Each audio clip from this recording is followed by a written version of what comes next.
Top of the morning. You got to make them a believer. People not going to believe in you. And the main reason why they don't believe in you is because they don't believe in themselves. See, they done failed too many times and they quit. So when you come to them with your ideas and you telling them what you doing, they don't believe. So all you got to do is you got to operate as if nobody believes in you. Once you operate like that, it changes your mindset.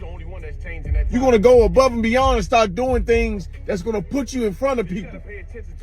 Remember, relationships is going to get you in the doors that people can't get in. I don't care how much money you got. Those relationships going to put you in front of people. Build your tribe up. Build your team up. But believe in you, because they don't. Think about it.